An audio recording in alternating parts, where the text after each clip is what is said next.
DD214 Gaming Podcast is for mature audiences only.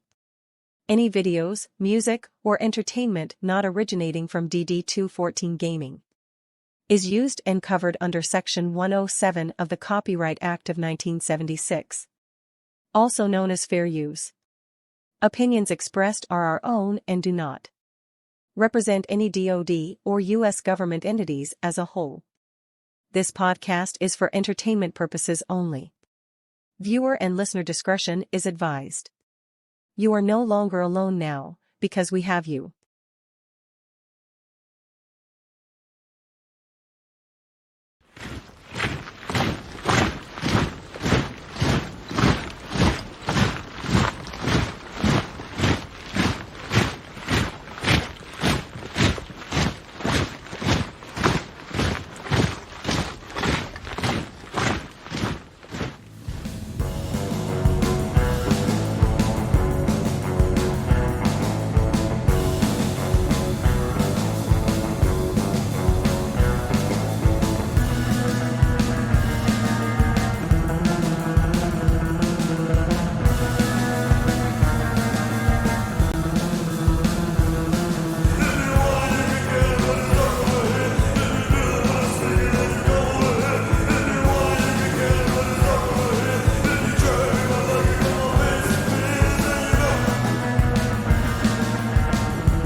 So he's saying he's first, huh? I would beg to differ with that, seeing as us here on the team at DD214 Gaming Podcast are always here first. I mean, isn't that kind of like We always come first. I was gonna say first one's on, last one's off, right? Like, you know what I mean? Like that's like, you know, you like we're the first ones in, we're the last ones out. Like you got it, that's but we're the standard though. So if you're the standard, technically Brandon made it first.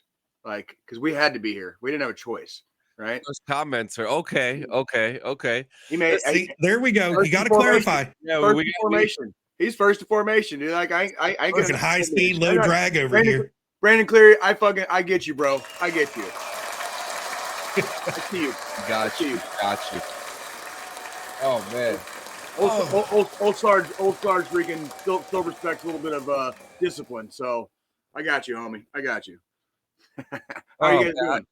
I'm feeling really good. I'm still in the residuals from the birthday. How you guys doing? Good. Happy birthday, by the way. Slightly belated, but it was only a couple days ago, or was it yesterday? Was it yesterday? Yesterday. Holy shit, dude. Happy fucking birthday, dude. Thank you. Okay, happy birthday, fucking John, dude. Fucking Derek. I know we had Sanchez. You know, we've got John's birthday was yesterday. Happy birthday, fucker. Thursday we've got my birthday, and then Friday is Brandon Cleary's birthday. God damn. Oh shit. Well, I'm glad I titled the episode "Birthday Bitches." Then, dude, good job, dude. Like, all right, congratulations to all of your parents for having sex. All right, congratulations to your moms for. I'm still kind of pissed off that they did that because, you know, they decided to have sex and give birth to me, and now I'm sitting here having to pay my own fucking bills. I know, right? Like, I didn't choose to be in this fucking world. I shouldn't have to do this thing called adulting. somewhere in the nether realm, you know, or whatever the space between spaces, you know, like that we existed in for 13 billion years before the molecules, like, you know, conglomerated enough for us to be like shat into this world. Where the fuck did I sign the paper that said I wanted to fucking have a job, dude, when I got here? Okay, I don't remember any of that bullshit fucking occurring in like 13 billion years. 13 something is the stuff that's inside of us has been around for a long fucking time. Okay, at what point did my whatever type of consciousness in that void agree to this shit? Just throwing it out there. Just throwing it out there. Oh, they updated the see- looks and stuff like that. Sorry, go on. My bad. No. But I'm see, good. My rant is over. The best part about this is out of the three of us May children, May adults in this group, between John, me, and Brandon, there's only two of us that are the best fucking sign. There's two Geminis. Sanchez missed it by a day. I missed it by Today starts Gemini season. What? I missed it by 90 minutes. Exactly. What do they call? They call that on the cusp. Is that what? Is that the term in a lot of the heathen type stuff? I'm so close to Gemini. I could still be considered a traitor. I was gonna say we'll just dub John an honorary Gemini since there's only a 90-minute lapse there that would have made him a Gemini. In some newspapers, it's still Taurus season though. In some newspapers, depending what you're reading. Or what year, I guess, whatever. But I had a fantastic birthday. I got DraftKings money. I got fruit punch, cupcakes, and I got an LLC from my wife. I have to shit. so with that, the big boy things are coming soon. What up, Max? What's going on, What's Jeremy? going on, Strobridge? Oh, Man, yeah, we dude. have a full house today. Hey, man, it's looking good. It's looking good on a fucking Sunday morning, dude. Yeah, I see everybody. Thank you, baby, for that. I mean, that, she said to me that day, she was like, "Oh, I got you something that's going to change your life." I'm like, oh, okay. Oh, shit. I couldn't even think about what the hell it was. I don't want to be rude or sound, crude, but it's like, did you discover a new way to like give me a beach? I was gonna say, did she upgrade to like the Gluck 12 million or something? I've got something that's gonna change your life. I love you, Frenchie. Okay, I love you. That department is that she always surprises me with something new there, but that's a whole different conversation right there. I'm sorry, bro. No, I love you. And she throws something at him from the bed behind him. We deserve every ounce of hell that we are going to fucking burn in someday, dude. Okay, like I'm just throwing it out there. I bought my ticket.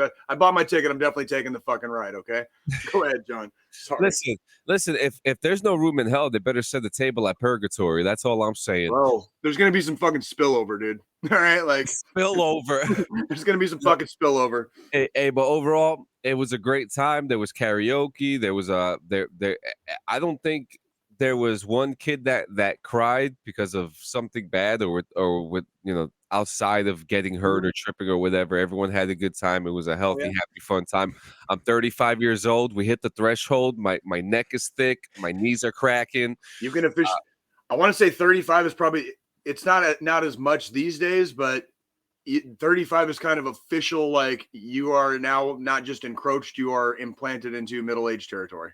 Yeah, I will say. And I don't know how many people could say this, but that LLC was the last notch on my bucket list of set of goals to do before I turned 35 years old. I've accomplished every single goal that I've wanted to do and wanted to achieve before this age. And now it's time for me to start set new smaller goals to get to. Squillini?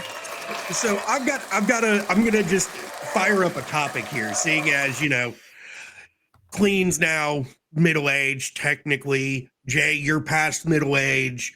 You're about to be there. I'm lucky. Well, I turned 34 this week, so I've still got left, another year. I've still got another year before I hit official middle age. But young ass midlife crises. If there was anything you could see yourself doing if you encountered yourself in a midlife crisis, what the fuck would you do? Definitely buy a motorcycle. I'm already doing it. I've already been there, done that. I can't use the motorcycle thing. Yeah.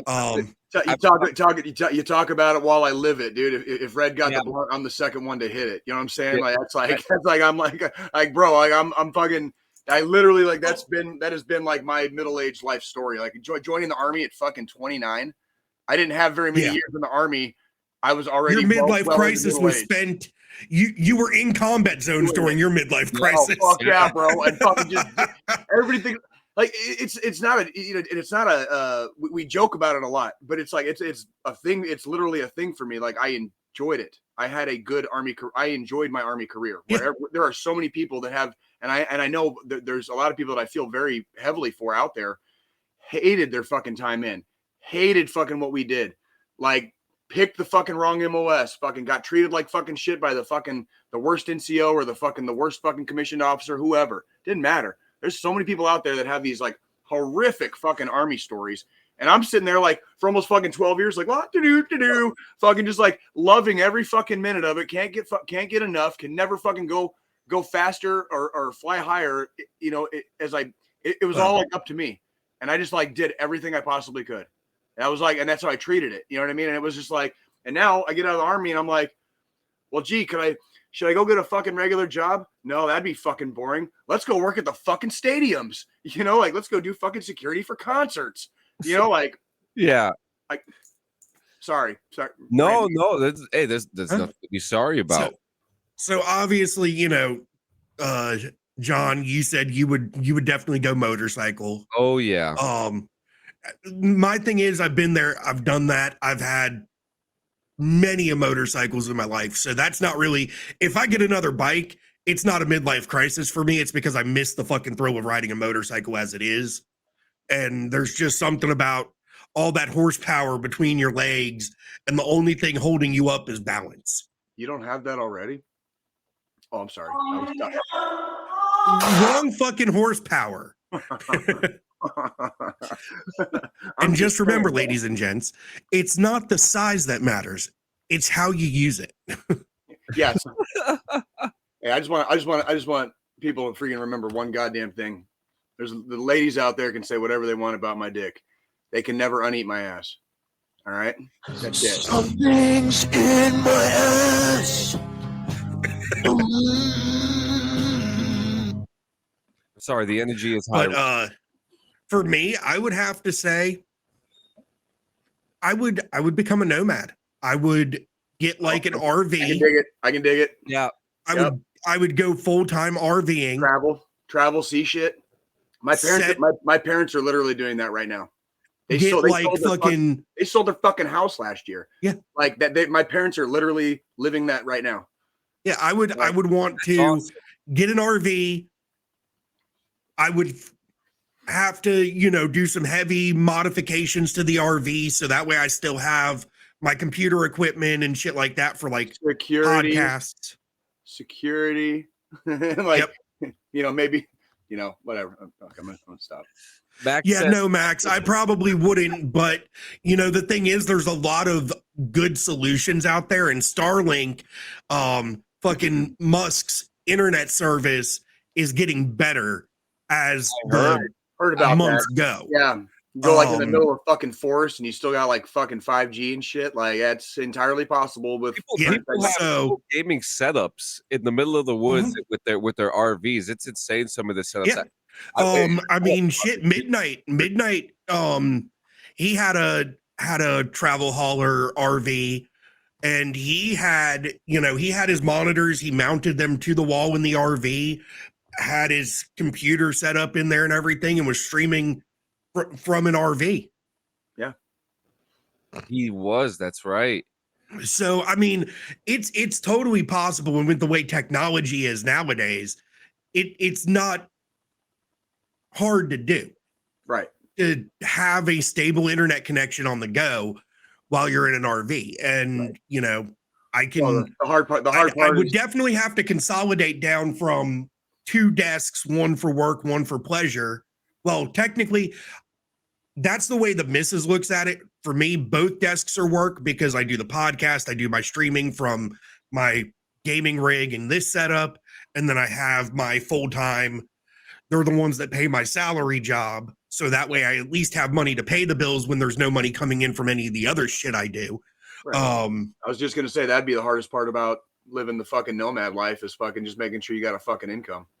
You know what I mean? It's like, and RVs are not what I like with, as far as like the upkeep can be expensive at times. If certain things go wrong in an RV, that's where shit gets fucking Imagine calling a tow truck and having to fucking like, and it's coming like 100 miles for you.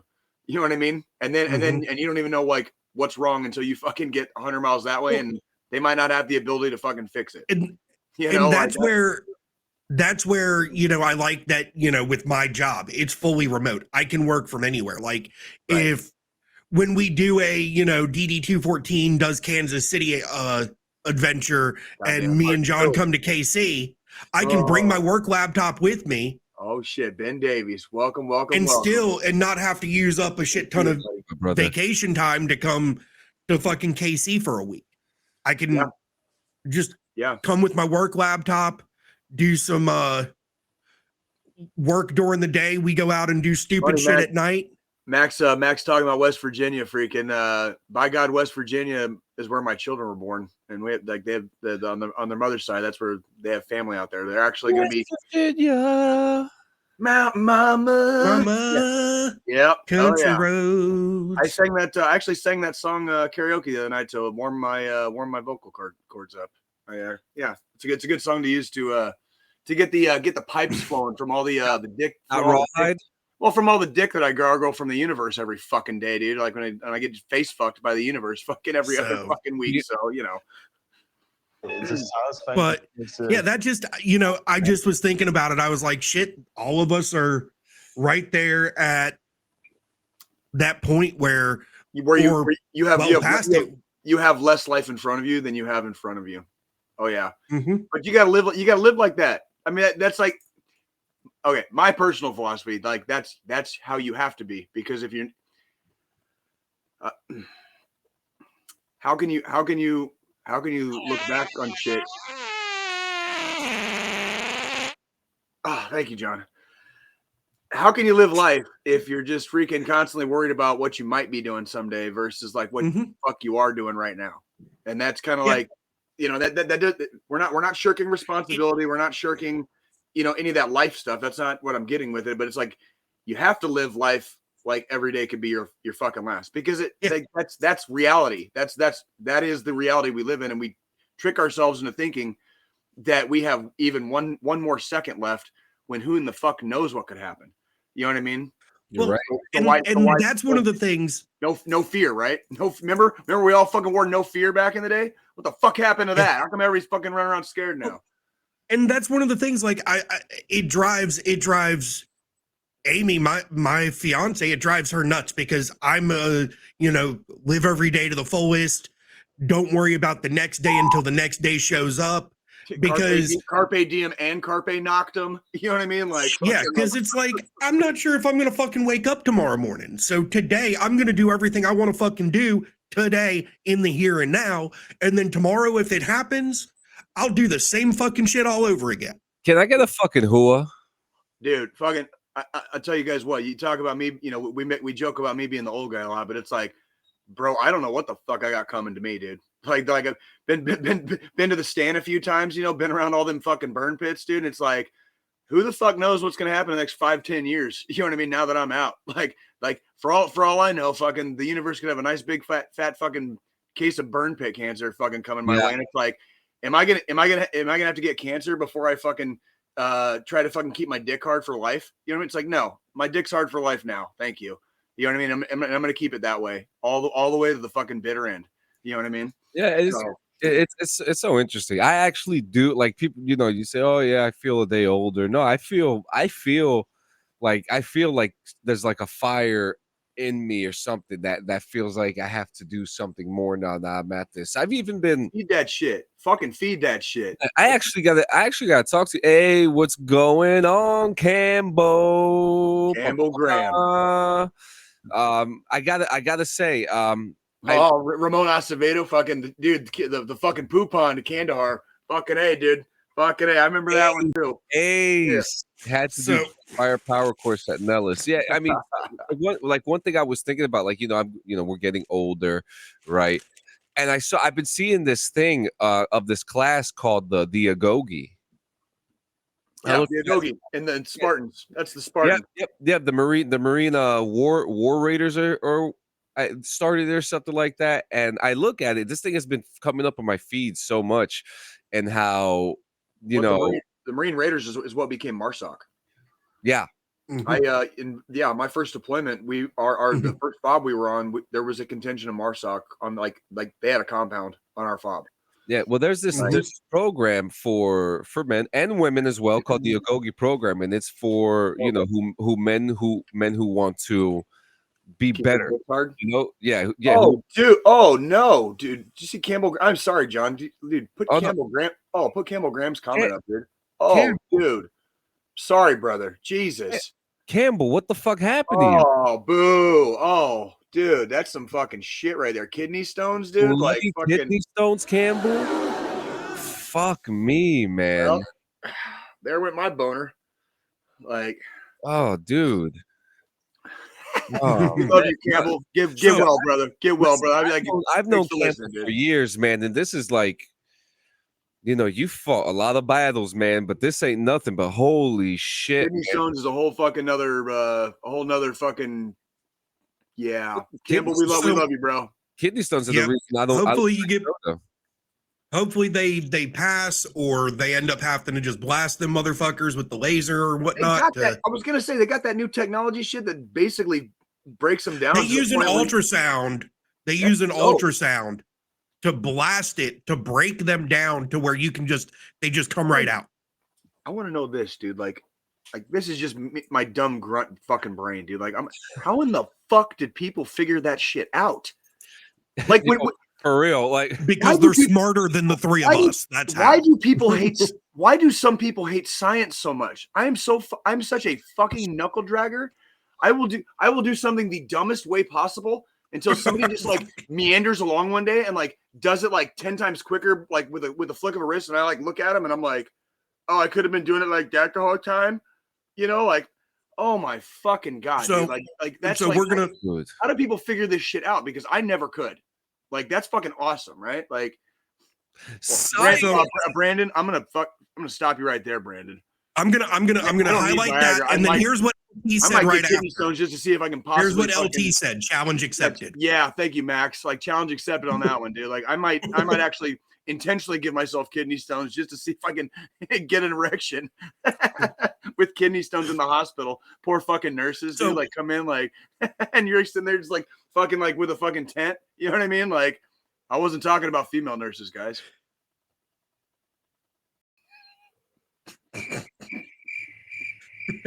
Fucking goddamn it, Jay.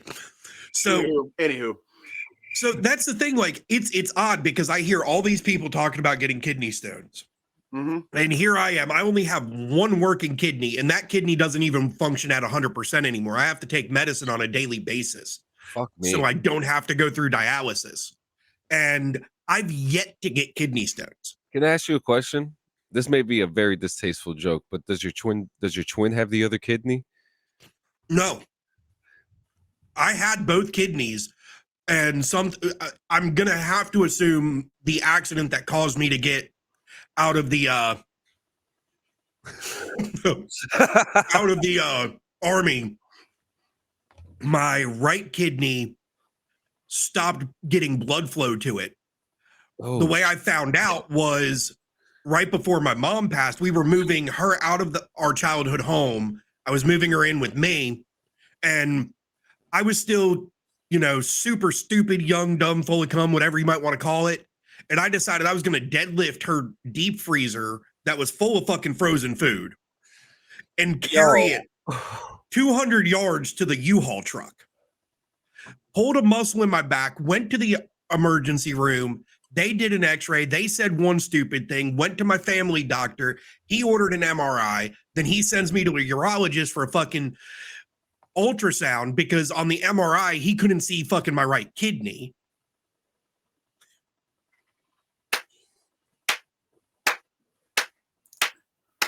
I don't know how people figure this shit the fuck out. Boy, if I was your doctor, I'd be like one of them like medieval, like, like I'm like half doctor, half like witchcraft, half like torture person. You know what I mean? Like, I'm just going to like, maybe it sounds like you have bad spirits in your blood. I'm going to take some blood. You know what I mean? It's just like, like that would be like bad spirits. Can I? I'm just gonna make you bleed for a little bit. Jay walks in the room with a fucking plague doctor mask on every fucking time. Bro, like I don't what?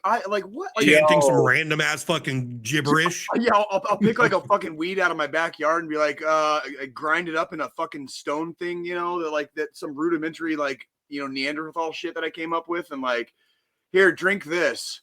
You know what I mean? Like, and I'm gonna bleed you a little bit, and then you could be on your way.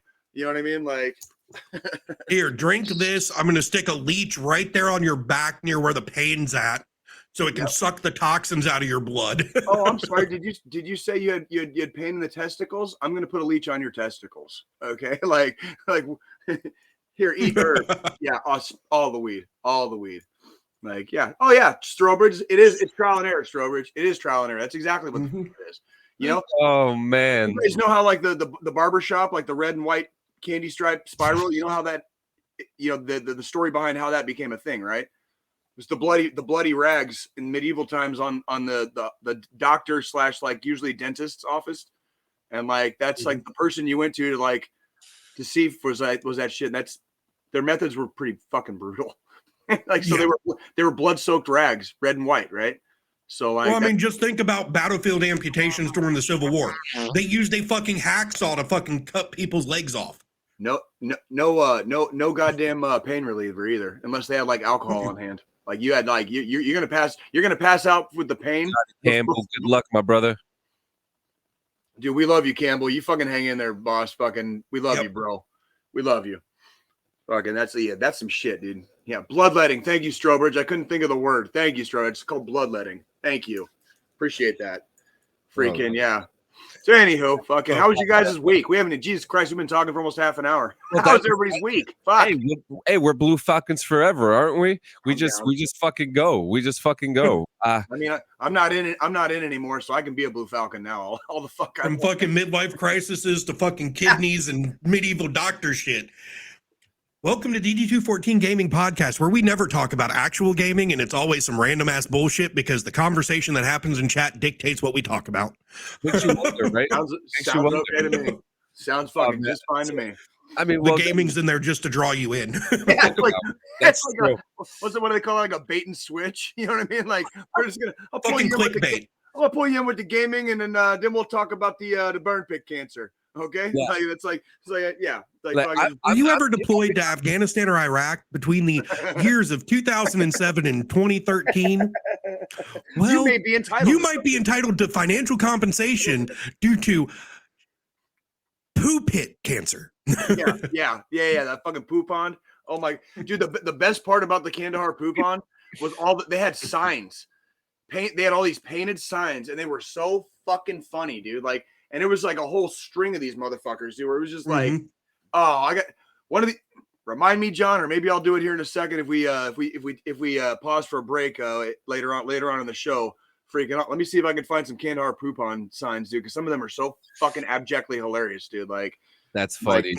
It wasn't funny when the wind was blowing in your direction. It definitely wasn't funny. No. I will say so this week. We went back to the West. Remember last week I was just a hair away from finishing 1883. Finished it. Fucking fantastic. Okay. What's going on, Joseph Cardenas? Finished it. Hey, Cardenas. Ace. Fucking hey, brother. 1883 is a 10 out of 10. I said that last week. It's fantastic. But did you cry? Did you cry at the end? I cried like a bitch. Oh fucking hey, bro! It was like watching Arthur die again. just sitting there, just like not even trying. Like I'm just done. Like just tear stained face, dude. Yeah, it was something else. So we have to go and watch it, I guess. Yep. Now we're going into 1923. We're going 40 years later. We have Harrison Ford and Helen Mirren. He's looking pretty old these days. I'm not gonna lie. He's looking pretty fucking old. Like he portrays his old self perfectly in this show, and I couldn't be more happier to see like the Helen Mirren and Harrison Ford run this show, because they are running this show, and the characters are strong, they're written beautifully. We have a great story to tell. I mean, when you're going into Yellowstone, you kind of have an idea of what happens, but there's a whole nother season. Oh, yeah, you have no idea. Yeah. Like, where did they a crazy cliffhanger? Oh, it's like it's somewhere between 1923 and fucking rip fucking branding motherfuckers with the Yellowstone goddamn ranch on their fucking chest with a branding iron. You know, I'm like, what? When the fuck did all that shit fucking go down? You know what I mean? Like, Jesus Christ. You know what I mean? Like, hey, sometimes in life, it just takes a good branding iron to the chest to stop somebody from doing stupid shit. Fucking hey, Cardenas. They finally started selling Yingling west of the fucking Mississippi. So Kansas City, I want to say it was early this year. I think it was early this year. Early this year, Kansas City finally started stocking Yingling. Every bar in our local area where we live, started put one on tap, and they like people are going apeshit for it because it is a. Okay, here's the thing. I didn't discover Yingling until I was in the Army. Okay, never even like heard of it. There's nothing special. There is nothing special about this beer. It is just a cheap amber. That's it. Mm-hmm. If some of you old fucks like me remember Red Dog from the 90s, it's like the equivalent of Red Dog. It's like it is a amber beer that costs the same as fucking like all the lights, Miller Lite, Coors Light, Bud Light. It's just it's got a little bit more flavor to me. Yeah. Either way, it's gonna make you. Oh yeah, the fucking dude, Yingling, dude, Yingling farts and Yingling shits, like not for the fucking faint of heart. Okay, it's like going to Rangers. So right? This is where we go into story times with Joe when it comes to drinking Yingling. Oh, dude, careful, Cardenas, dude. Like this, Cardenas is a wonderful, wonderful gentleman and a scholar. This poor bastard. So remember, like I was in my fucking 30s when I got in, right? Like when I was like, I came back from my deployment and I was transferred to the unit that Cardenas was in, and I was still a single soldier at the time. So I'm like 31, 32 years old, partying my fucking ass off with like that much life experience. You know, like I can usually can pace myself. I had some bad nights in the Army partying, but in a general manner and form, if we're talking about night by night, you know, I can get fucking pretty schwasty, dude, and like still just keep fucking going, right? Like I'm like the fucking Energizer Bunny with that shit, dude. Like, so yeah, it's like I was. So I got like all these engineers, dude. Like, all these poor engineers, dude. These poor engineers, dude. Like there's this like fucking psycho. There's like this fucking psycho mechanic. There's like this fucking psycho mechanic back from his fucking first deployment, just like fucking all charged up with a fucking hard dick for fucking like everything life and Army, and like they're like trying to keep up with my ass, dude. And it's like, no, dude, you do, like. I come with a health warning. Do not, whatever you do not try to keep up with me. You got the budgets with the challenge accepted. Yep. Yeah. Like, it's that's the thing. It's not a challenge. It's a warning. It's a health warning. It's not a challenge. It doesn't mean like this is not a good thing that I come with a health warning. What kind of symbol was? I look at health warnings and I see those as challenges. So. Yeah. I got to hear this. Yeah. Cardenas. What kind of symbol was I? Oh God. What was Jay? Ooh, the darkness. They've got fucking training videos about drinking that have Jay's fucking picture in them now. Dude, there were some nights. Jay was the sex symbol of the U.S. Army. What's that? Let me find out Jay was the sex symbol of the U.S. Army during wartime Afghanistan. Dude, like we had some nights down there at Leonard. You know, everybody hears Leonard Wood and cringes because it's where they went to basic training. Thank you, my brother. And as I literally just cringed when you said that. So yeah, and hey, Ronnie Day, dude, good to see you. What's going on, Ronnie? Yeah, like there were some nights at Leonard Wood, man, that where we really like. I'm like, how in the fuck did the MPs not come and haul us off? Like we had some fucking everybody here. We were stationed there. We were in a force comm unit on a TRADOC post. Like fucking. Oh no. You were late to formation. I never was. That's why. Oh no. Hey, You guys were late to formation. The engineer, the fucking mechanic that fucking drank his face off until 3 a.m. was fucking always on time, bro. I love you, but that's not. Well, see, and that's exactly what he said, though. He said you and your drinking and them trying to keep up with you was the reason they were late to formation. Well, and it wasn't their fault. It was not. I think they took it. They took it like a challenge, and I was like, "This is not a challenge. It's a health warning." Like Ronnie J will probably tell you too. Drill sergeant's in the house too. Like Brandon Wayner will say it. It's not. When I had my moments in the Army, just like I have moments in life now. We were talking about midlife crisis, right? You enjoy it when you can, and so between training exercises, between going on leave and trying to fucking maintain a manner of way around my family, you know what I mean? The moments that you have, you got to grab them. So if that meant we're drinking our faces off on a Tuesday night because it's fucking St. Patty's Day and we got to fucking run 5 miles. Wait a minute. Is Cardenas one of the 4 horsemen? No, but he knows. No, but he knows all of them. Oh, but he knows them. Because he's a good friend of Bodette. Because he's a good friend of Bodette. He brought up the honorary one. We were all in the same circles because we were one. Okay, so Fort Leonard Wood, Tradoc Post, all fucking all branches of the military are on that post. Okay, yep. And somewhere when I first came into the Army, I got shoved into this one. It was one brigade. It was one fucking brigade. So if you can imagine one brigade of like active Army, completely fucking surrounded by like nothing else but Tradoc. Yeah. Like that's what I grew up in as a junior enlisted soldier prior to my reclass to infantry. Hell yeah. So like it actually worked for me because it gave me, I knew all the fucking rules. So like when I became an NCO as an infantryman, like motherfuckers didn't fucking get like they weren't pulling shit over on me because like I grew up in Tradoc. Like even though I was active Army, I grew up surrounded by fucking Tradoc. I couldn't go to the fucking shopette without worrying that somebody was going to be up my fucking ass, right? So I had to keep myself in a fucking manner of way and still drank my fucking dick off, right? So like that is a very honorary title, and man, I wouldn't be able to freaking I would never like dude, I love my engineer brothers, dude. That's like, right. To be called an honorary engineer, dude, is a great honor. A great fucking And I'm honor. sorry. I just have to say, screw engineers, MPs all the way. Oh, fuck you. Oh, fuck you. Quartermasters lead the way. You know the truth.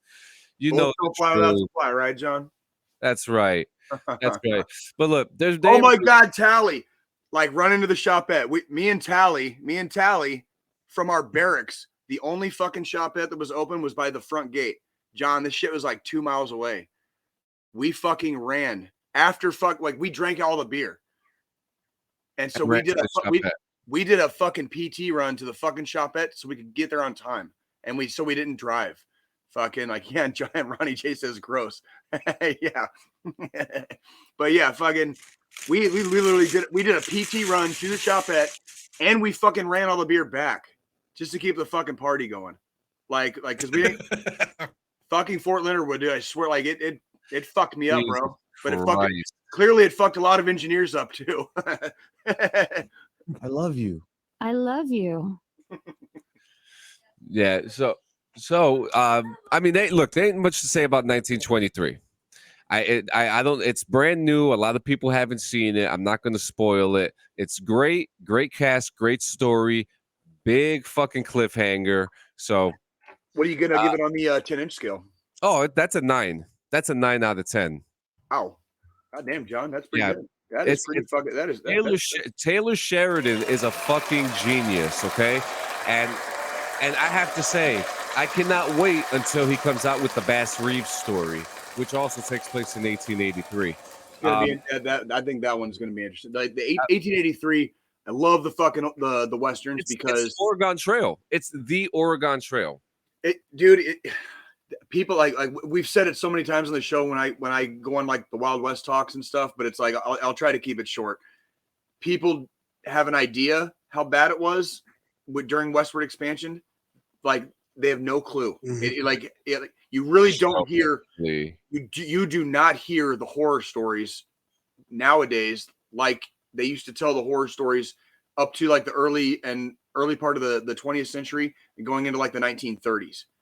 Like there were fucking horrifically horrible horror stories, stuff that is every bit as bad as anything you've ever read from any of the fucking world history around like Europe and Asia and stuff like that. Like it was bad. And it was just bad. And the show portrays it, and I'm gonna say it, that Kevin Costner's movie Horizon, it's like a 4-part movie. It's going to portray a very, very honest side of the westward expansion. I really hope they do it justice, because the westward expansion is a period in American history that is not only it doesn't get talked about as much, but it's also controversial for a lot of fucking very good reasons, and people need to hear about it. It is our country's history, and people need to fucking hear this shit. Kevin Costner received the key to the city from a tribal land, and which is a big deal. You know, those times are so iconic, though. I own a plethora of pews from that era simply because they're iconic. It was a different time, and a very respectful time when law was starting to figure it out. Pinkertons were running wild. But other than that, you had to run wild. If you wanted to live, you had to run wild. Yeah, that was about the only way to fucking do it. Just not unlike Afghanistan. Yep. Now the only other thing I did this week, I did play a new game this week. I played Weed Shop 3. I played Weed Shop 3. What's that? So I received a birthday gift from me and Laura's Brandon Wayner. Okay. He was like, play this game, Weed Shop 3, enjoy it. I think you would like it. It's a thoughtful gift. What does that mean for the game, though?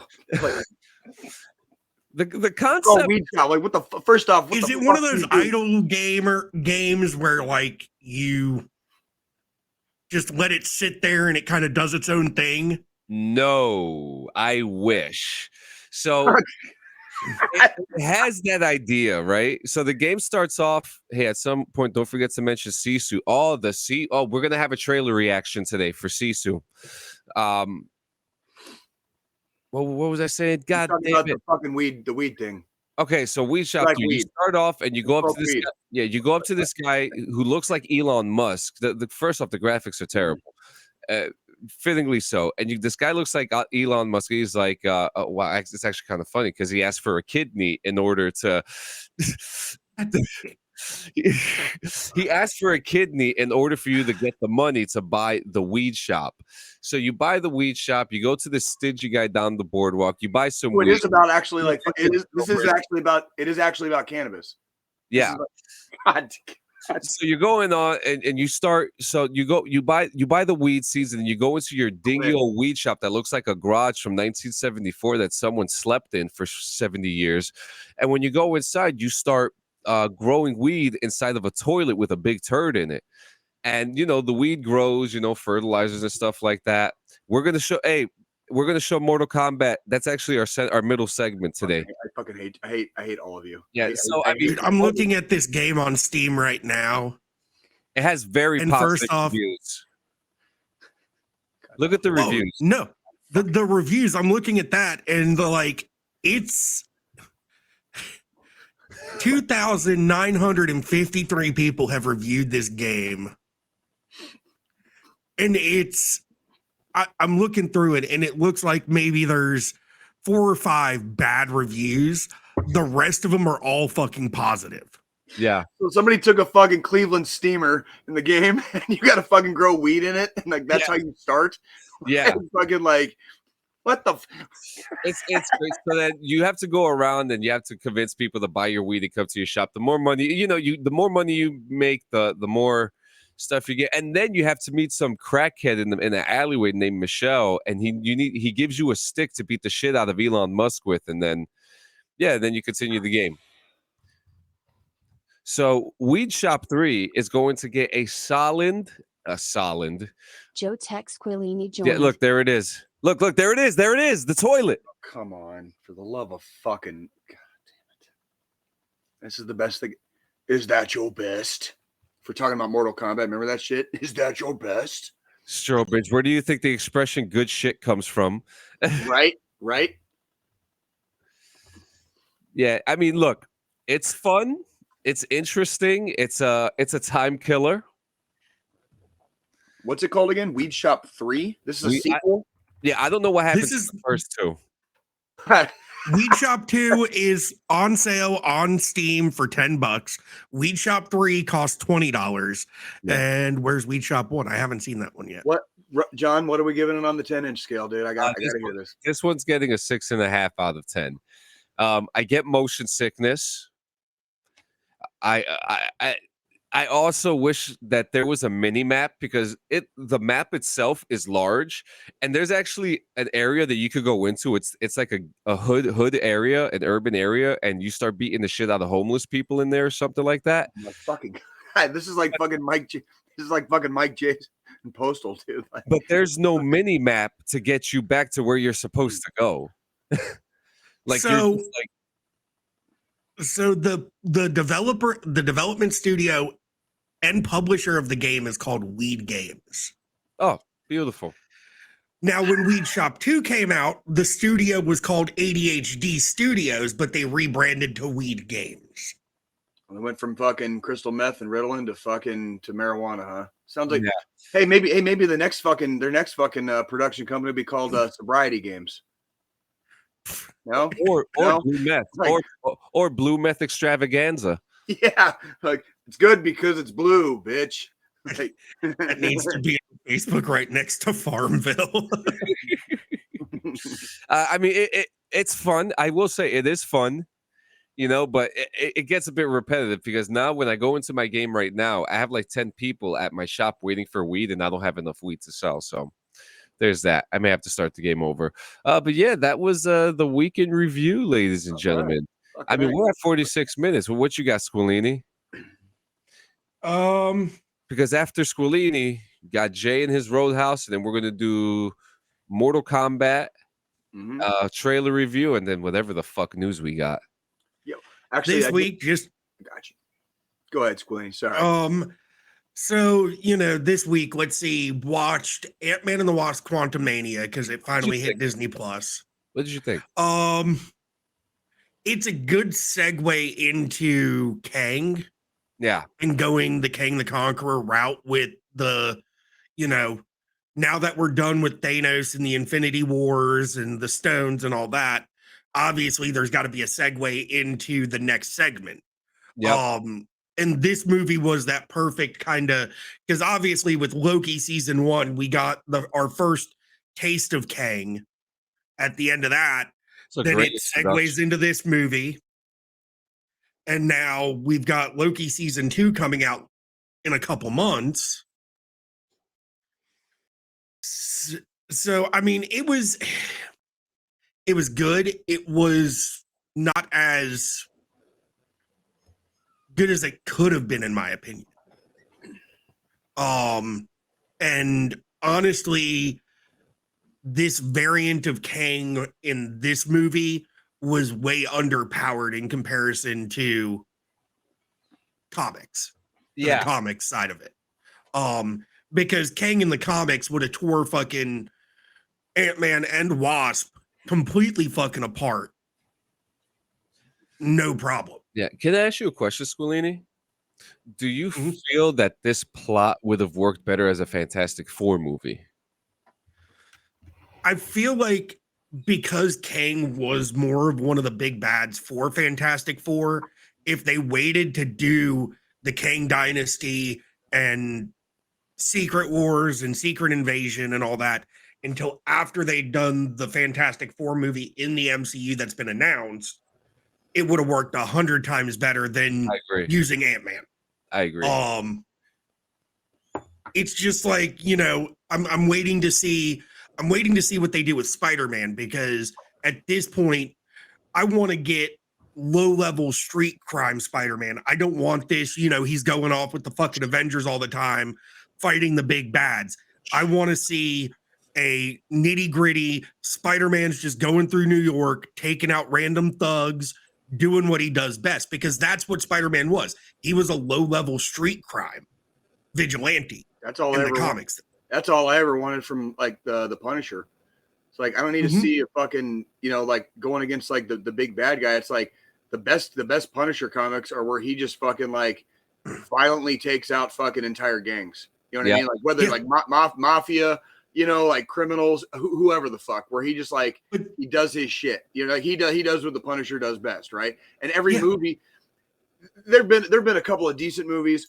The John Bernthal The series, series was pretty fucking good. I'm not gonna lie, it was pretty fucking good. Oh, he's back. He's coming back as Punisher. Yeah, we'll see. I just stop. I don't need any more, you know, dick teasing. They fuck up the Punisher every time. I don't know. If I wanted to nitpick the Punisher, every single live action depiction of him has been fucked in half in one way or another. And that's just me as a fucking Punisher fanboy. But that's like I mean, I would say out of all of the live actions, Bernthal was definitely the best. He's been the best, but that's also because they gave him a little bit more space to fucking work with. It wasn't a movie. You know what I mean? And that worked. Exactly. But there were definitely aspects of that character that just it's not quite the Punisher yet. Like you gotta you're still getting there. You're still getting there, buddy.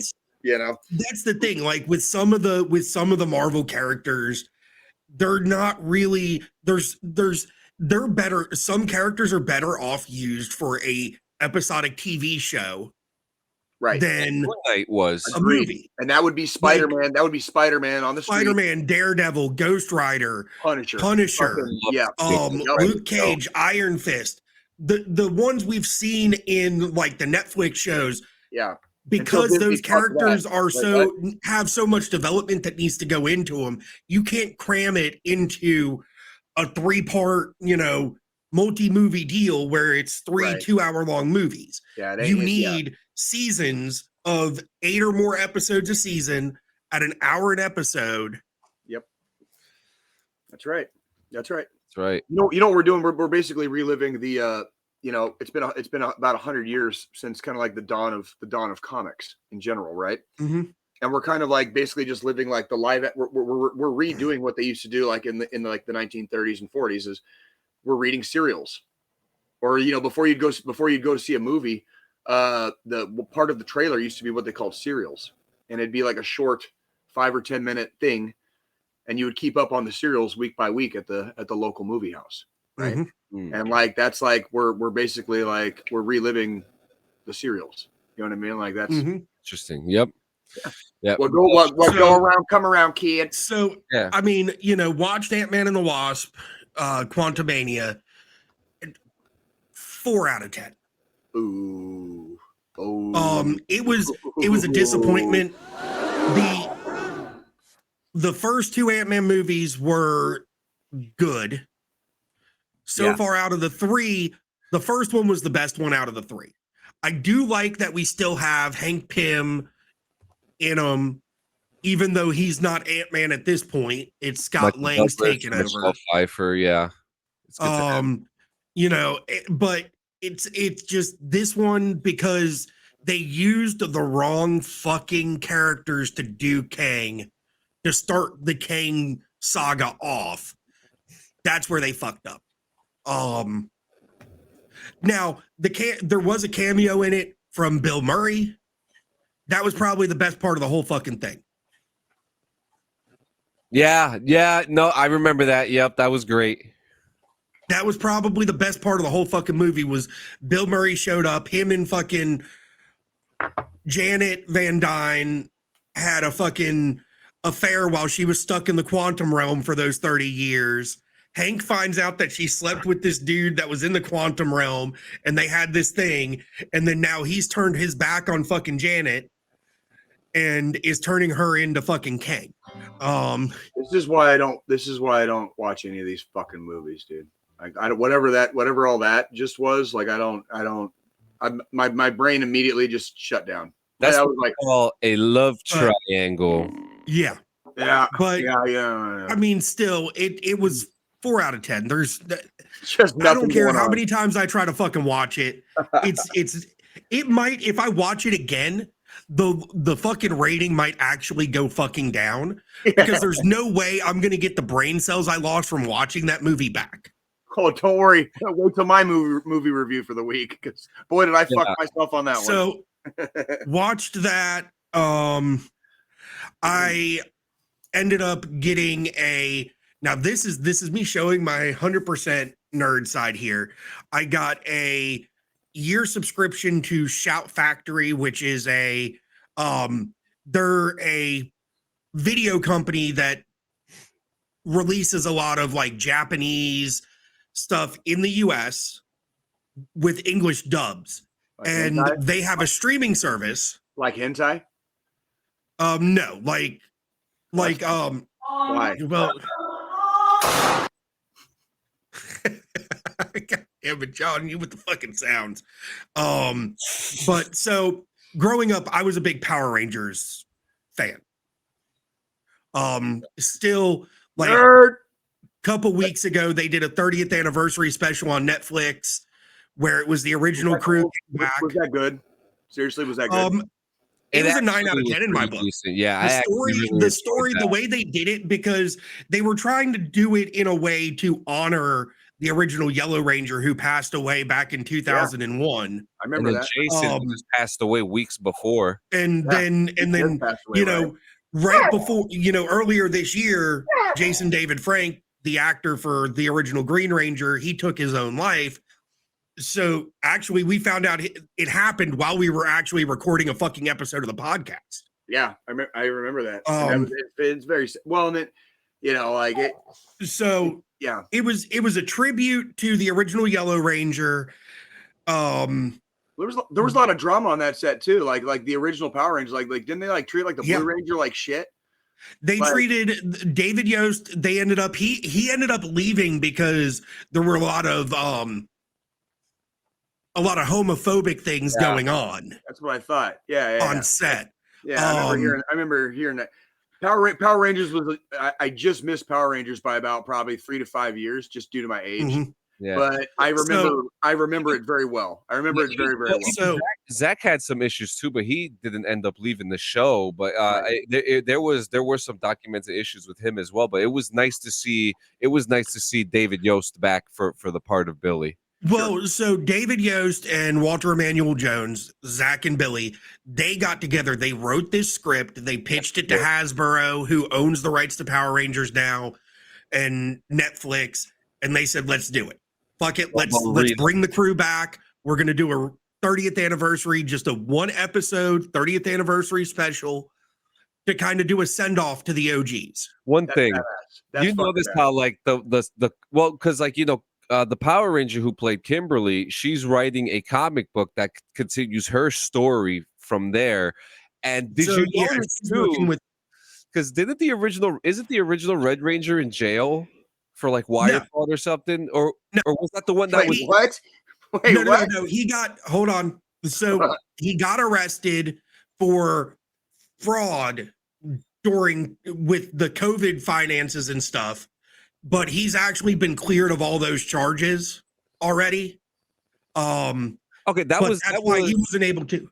That was the original Red Ranger, yes. Okay, because you notice how they kind of wrote him off and all the other ones off in that one little sequence there. So what it was they had to do something where they brought back the second Red and Pink Ranger, because the original Pink Ranger, Amy Jo Johnson, due to time and not having, it not being able to work in her schedule for her to film.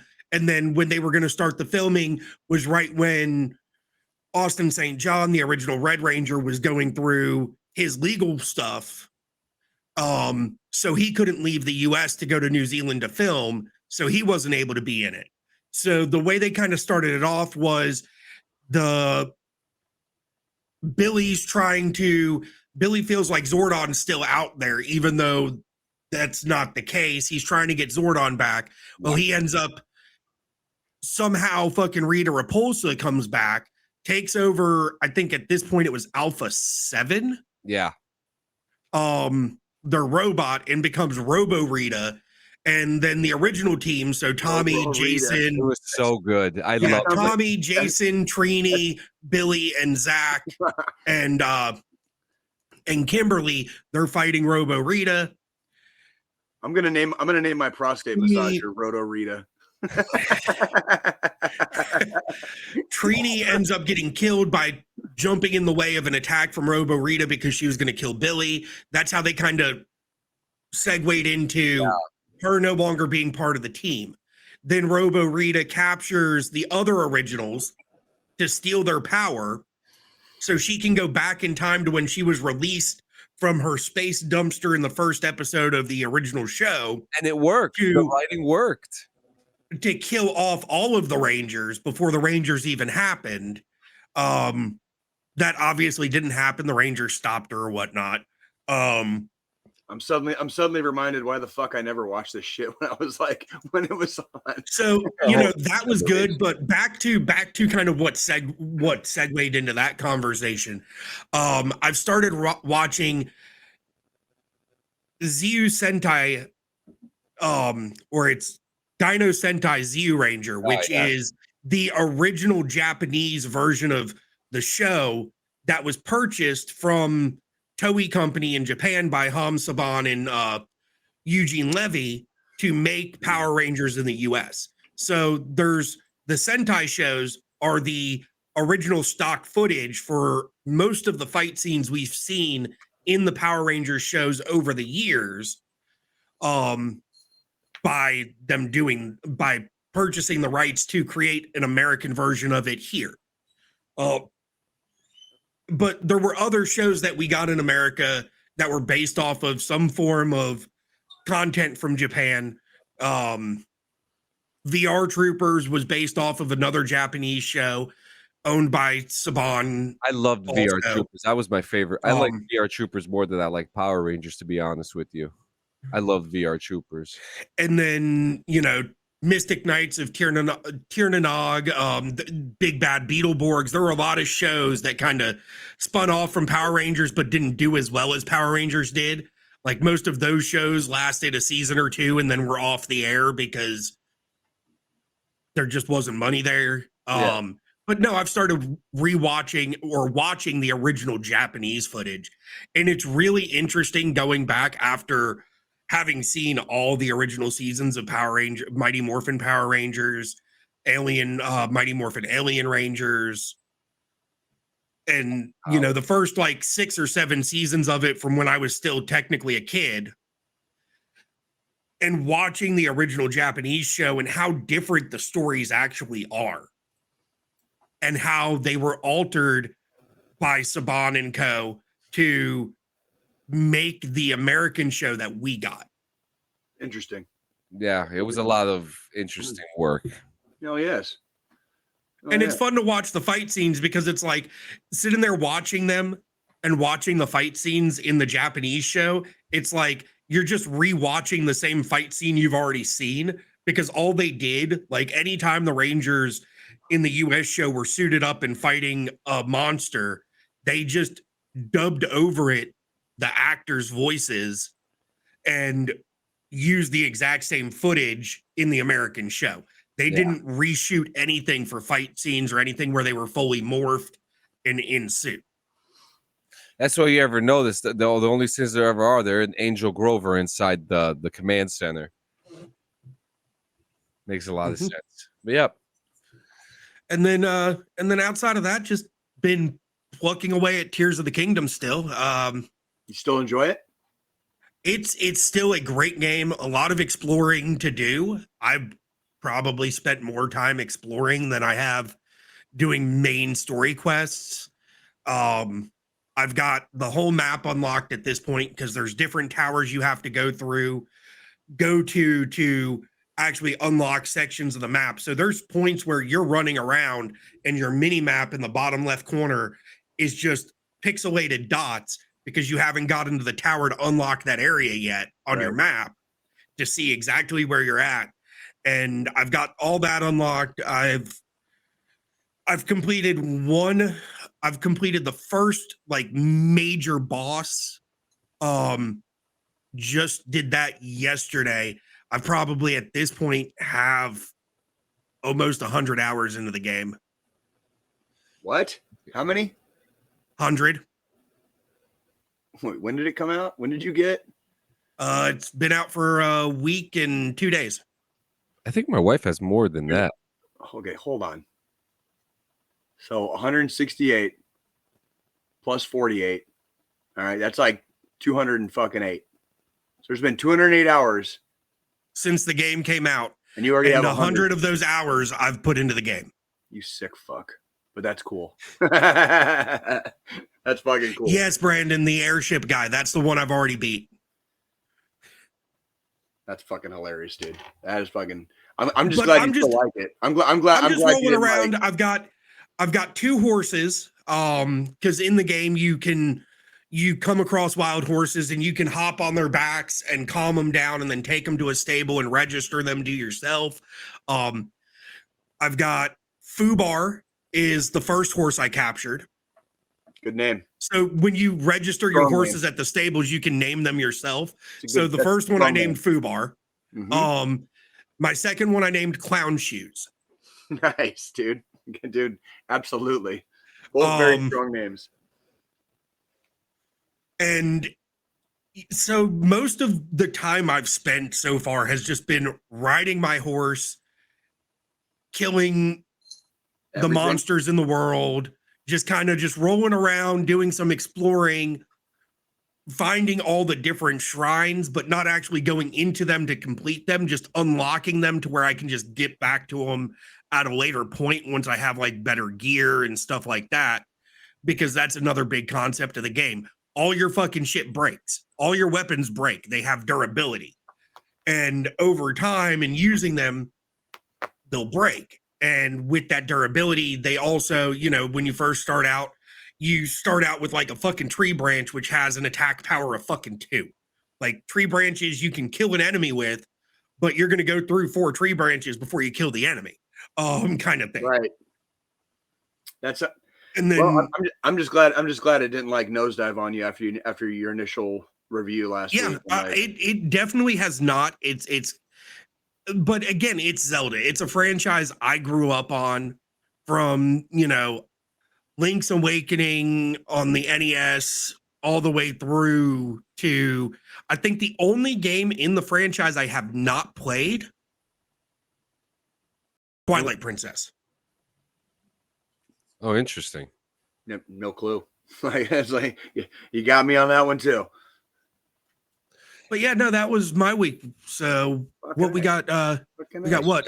Roadhouse. Jay. Well, I can. Yeah, let me. I'll do my my week in review real quick before the Roadhouse. Well, so yeah, very mundane kind of week again. So I'll give a real quick. So we did, and we're almost finished with Hannibal season 2 this week. Still just like last week, high marks, high praise. They go in a little bit of a different direction in season 2, and I'd kind of forgotten that upon like rewatching it. Yeah. And there's times where, do you know how like you feel like they're gonna do something, like they're about to jump the shark in the show, and you're like, what the fuck? You know what I mean? And you're kind of like, absolutely. They use that kind of, they manipulate your kind of like emotional feels in this show to trick you, and it like. And like season 2 kind of does that a few times. And it's like, there's no spoilers attached to this. That's literally like, that's what this show does. Yeah, that's what it is. And that's like, it's a thriller, it's suspense. You know what I mean? Sometimes it's a mystery. You know what I mean? Everybody's fucking batshit crazy, but very, very smart. Right. So like, it's one of those, like, it's a very elegant show. Right. So that's kind of like, that's how they keep it. So yeah, continued high marks for Hannibal. And then, oh my fucking God, dude. Are you okay? Yeah. Last night, me and Nikki sat down to watch the 4th fucking Indiana Jones movie. Oh, right? Jesus Christ. So if I'm a child of the 80s, right? So like I was a kid in the 80s. I grew up on Raiders of the Lost Ark, Temple of Doom. When Last Crusade come out, like, I had seen it within I don't know how long, but it wasn't very long, and I'm pretty sure I saw that movie in the fucking movie theater. You know, with good old Sean Connery. You were like it hot and sloppy. Yeah, that guy. Fucking. We sat down last night and watched. I don't remember even, it's whatever the Crystal Skull one. What's the name of it? Is it Kingdom of the Crystal Skull? Kingdom of the Crystal Skull. Okay. Yep. Yeah. So okay. I was initially surprised. I have seen that. By the way, I've seen this movie before. I was initially surprised upon rewatch that the first opening kind of portions of it, yes, they were hokey, but they weren't over the top for Indiana fucking Jones. Okay, the nuclear bomb scene, you know, like, yeah, it was hokey as fuck. It would have never worked in real life, but it was not over the top for Indiana Jones. We're talking about a fucking film series here where they fucking pulled a goddamn beating heart out of a dude's chest while he like, you know what I mean? Like, Tommy, you know, like that shit has also happened, you know, riding a fucking raft out of a crashing plane and landing that raft in the middle of the fucking like raging, like Whitewater Rapids fucking river, you know, like that has also happened in this series. Just, you know, reminder, right? Like this is not over the top for Indiana Jones. And then the movie continues. And then we start encroaching in over the top territory very, very fucking rapidly. Okay. First we see Shia LaBeouf. He enters the movie on a train platform riding a motorcycle. Shia LaBeouf. Later we see him swinging through trees with monkeys at 30 plus miles an hour to catch up with two speeding cars. Shia LaBeouf. Okay. The movie got really, really fucking stupid. Like where I could like suspend a little bit of disbelief, like for some of the earlier portions, you know, after Karen Allen comes in and after they get to the jungle, pretty much everything after that was such a giant fucking faceplant, dude. You know, we're talking about like a rolling sword fight using two Soviet car boats that were like previously in the movie, you had seen this like giant bulldozer thing, like clear cutting forests so that people would have a place to drive, right? And a path to drive through. And all of a sudden there's like 18 miles of fucking road in the undiscovered Amazon wilderness for them to have a fucking rolling sword fight on. Sword fight, not gunfight, sword fight. Okay. Then we do 3 waterfall jumps. Okay, where dude, I can't count how many things in this movie just absolutely like made me want to put a fucking like bullet in my fucking TV, you know what I mean? And just call it an evening, right? Really, really disappointing. It was fucking it was the Crystal Skull. It's the Crystal Skull. This is the fourth one. The reason I think part of the reason we watched the Crystal Skull last night is because they're coming out with the fucking 5th one. And I think the nostalgia factor is going to hit. And I don't know if I'm ready to see how bad they fuck up the last one. Like this is definitely going to be Harrison Ford's last Indiana Jones. I don't know if I have the balls to see how bad they're going to fuck this up. I don't think it's Indiana Jones, like that story and that character, that was a product of its time. It was the 1980s, dude. The shit worked because it was the fucking 1980s. You remember the 1980s guys when they thought like ninjas and going to like a karate dojo would make you a badass? Okay, and then in the 1990s, like Ultimate Fighting came out, and you realize if you don't know how to fucking fight on the ground, you're gonna get your fucking ass kicked. You remember that part? Yep. Yeah, this is the 1980s. Everybody was in a suspension of disbelief because nobody knew what the fuck was going on or how science worked. Okay, like Indiana Jones is a product of its time. I'm really scared about the 5th movie because of how bad. Like I really forgot. Like this movie was terrible, and I forgot just why and how bad it really was. Like even for me. Somebody who like, shut the fuck up, Cardenas. Oh my God, I hate you. Like, go drink a fucking beer, engineer, dude. Like, keep up. All right, just keep up, please. Love you, bro. Love you. Here's my thing. I don't mind reboots. I don't, there are ways to reboot stuff. There's ways to fucking redo franchises. There's ways to. We were literally just talking about it. Serialized versions of certain characters. You know what I mean? You don't necessarily have to do everything differently. You just you can keep the same fucking characters. You know what I mean? This is not how it's done. Introducing aliens and alien technology and somehow they give a fuck about all the cultures around the world and they hide all their shit in the fucking jungle. No, dude, just fuck no. I'm out. Fucking out, dude. Like, get your fucking shit together, George Lucas and Steven Spielberg and fucking Disney, dude. Get your fucking shit together, dude. Like, Oh, I'm down, Max. I'm fucking dude. We're gonna be in West Virginia. I'm not that far from there. Yo, we're gonna be in West Virginia for at least a couple days at some point in the very near future. So heads up to all you fucking gents in that little AO.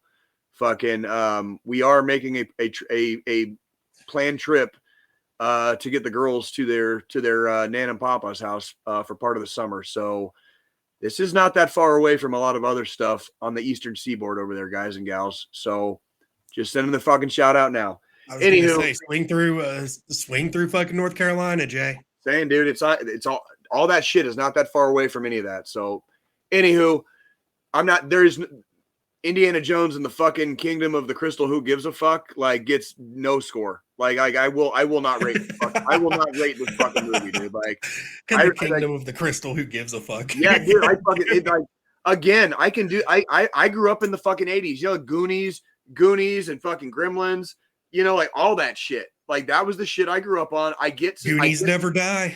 Goonies never say die, dude. Like I look, man, I can do the suspension of disbelief. What I can't do is have my fucking intelligence insulted while I do it. You can have one or the other. You cannot do both. You can. I will suspend my disbelief, but you do not get to call me a fucking moron while I do it. Okay? Why not? I will. But Jay, I will wholeheartedly agree with you about fucking Legend of the Crystal fucking whatever the shit. Bullshit. Yeah, dude. So because it was so bad. It was they were trying too soon to pass the torch to somebody else to take over Indiana Jones. Shia LaBeouf.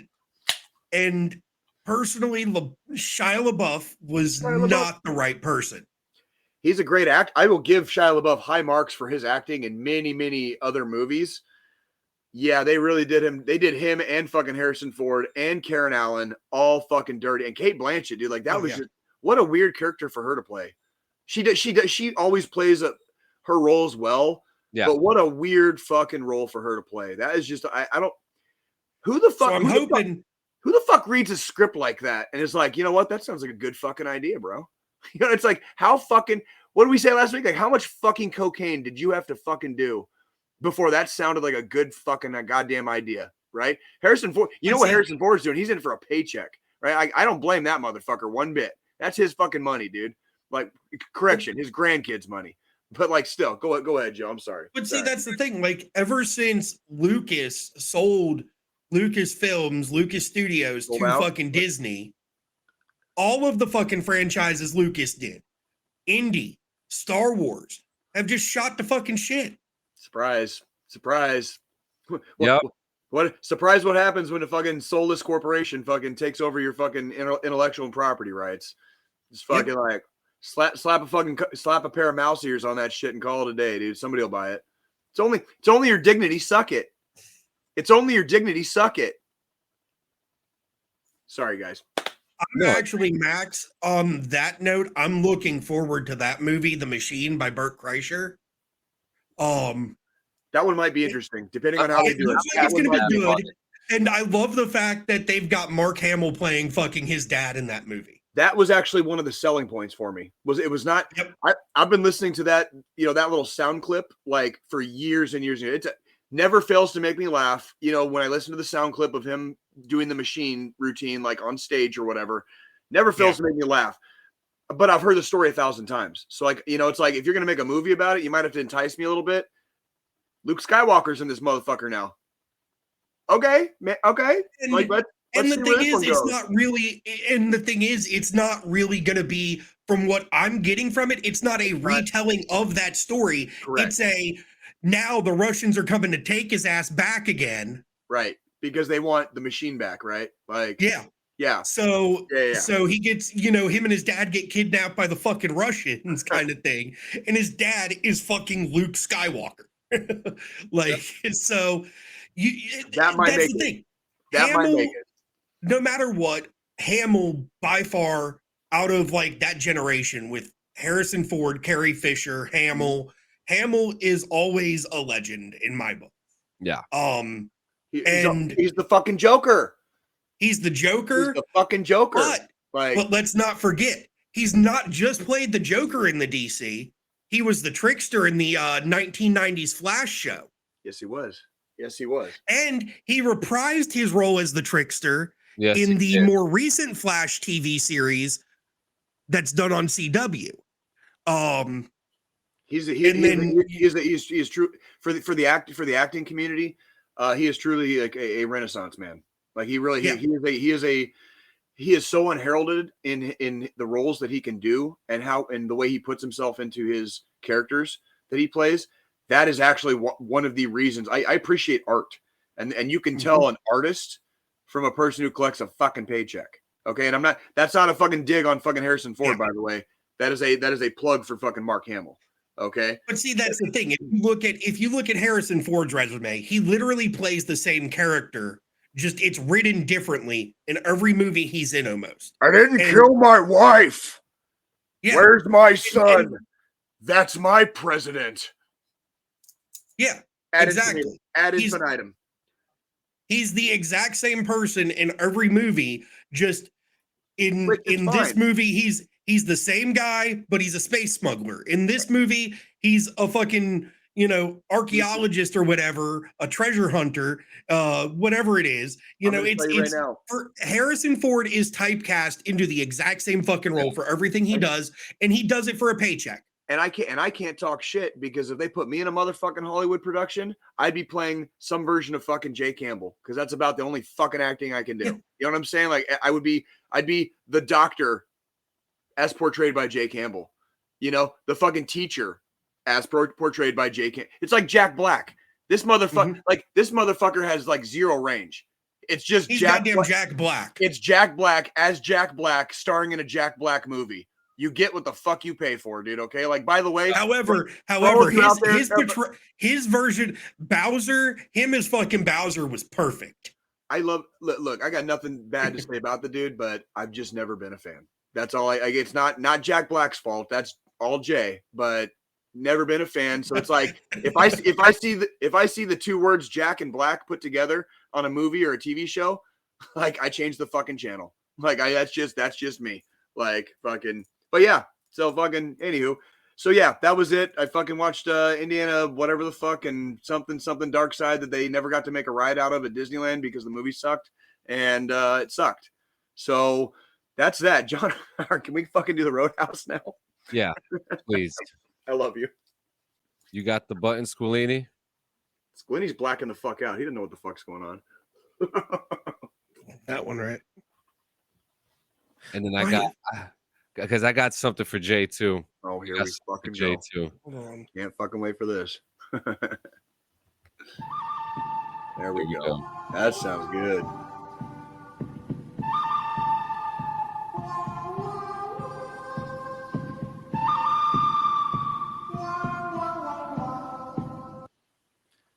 Well, pilgrims, been a few weeks. I just want you guys to know that I've missed you too. Welcome on back in. It's good to see you at the saloon again. Instead of sitting at the bar today, let's go sit over there. We'll meander on over there yonder and sit at their table.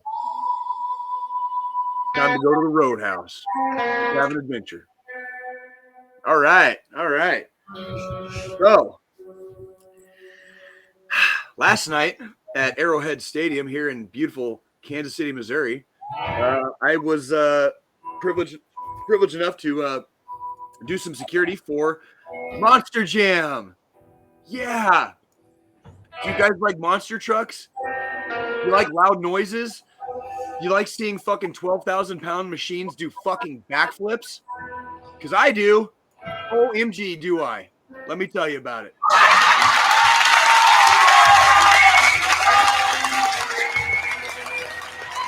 Dude, this shit is fucking wild. Okay, a little bit of backstory on the Monster Jam.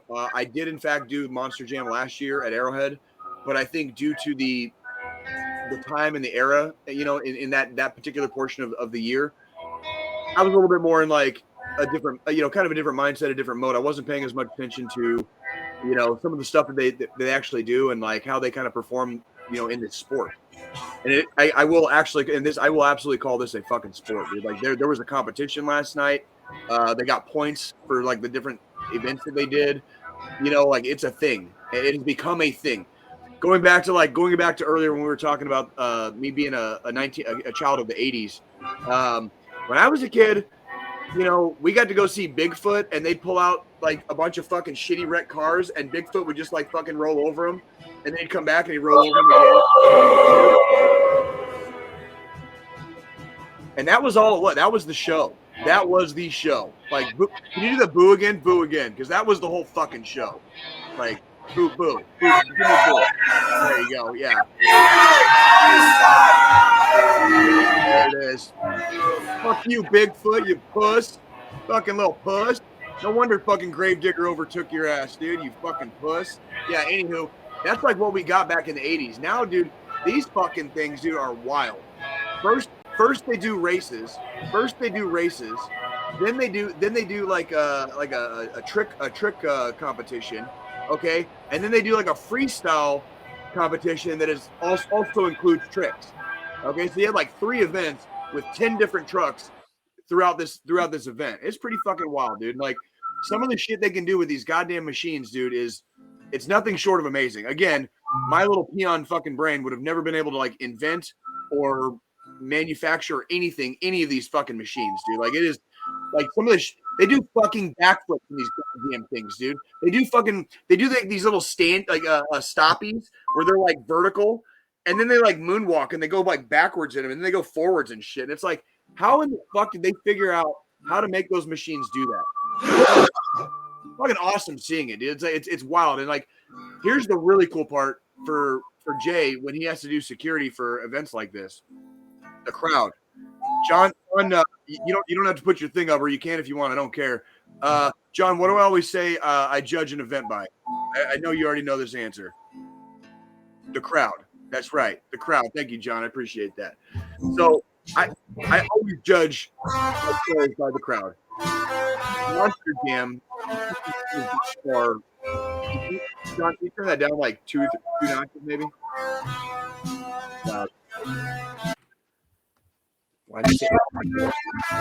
It's either that or it's off. That's loud. I did like it though.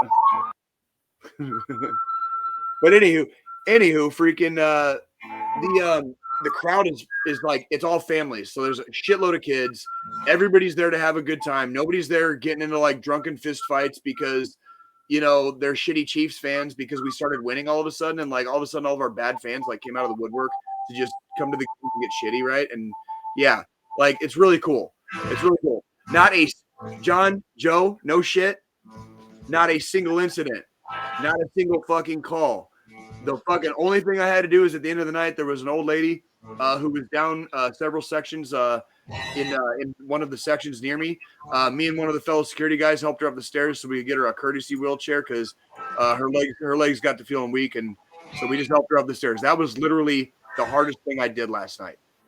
All I did was just walk section to section, peek out, watch some fucking really cool fucking monster truck shit, walk back out, walk through fucking my little section of Arrowhead, peek out. I call it in J terminology, I call that free money. Okay, that's for me, that's just free money. I just had to fucking be there, and that was nice. It was beautiful. Thank you to fucking all the fans here in Kansas City and the outlying areas that came to Monster Jam last night. You guys were fucking awesome. Okay, you made my life easy. You made the Arrowhead security fucking their lives fucking easy. Okay, everybody's looked like they had a good time. Kids go wild, dude. It's loud. It's really fun to watch, dude. And they've really, Monster Jam is a thing. And I would highly encourage anybody like on the coastal areas, people that didn't grow up watching some of this like Midwestern, like wild ass fucking like car and truck shit, look into it once in a while. It's actually pretty fun. The kids go ape shit over it. You know, there was people from all over Kansas City. Okay, every freaking demographic was fucking represented last night. Like I saw them all. For some reason, people like fucking giant trucks, watching them fuck shit up and do really cool shit that they otherwise a 12,000-pound object should not be able to do. So Roadhouse, fucking this week with Monster Jam, fucking we're giving this one a fucking solid, dude. Like that was a good fucking show. Like I was really happy, and the crowd got the fuck out of there as soon as it was over. I was home by 11 o'clock. I was home by fucking 11 o'clock, dude. Thank you. Thank you.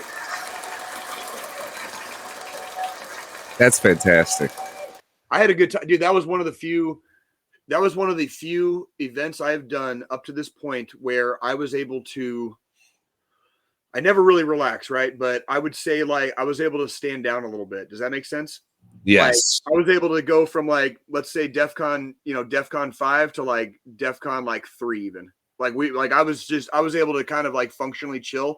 All I had to do, I was just listening to my fucking my walkie-talkie and just walking and it like that was one of the few shows I've been able to do where like I literally didn't have to do anything. Everybody policed themselves. Everybody behaved. The show was fun to watch. The kids loved it. And then everybody got the fuck out like immediately. Everybody was gone. Like as soon as it was over, we were doing our sweep less than 15 minutes after they fucking finished. Like at Arrowhead, that's unheard of. Unheard of. People after football games, people are allowed to chill there in some areas for an hour. So it's like even if the game's over, we're still there for like over an hour afterwards. Does that make sense? Yeah. Like, we were doing our sweeps 15 minutes after the shit stopped. Making sure everyone's gone and all that stuff. Yeah. Yep. So anywho, Monster Jam, thank you. Fans of Kansas City and the outlying areas and anybody that traveled here to see it yesterday, thank you.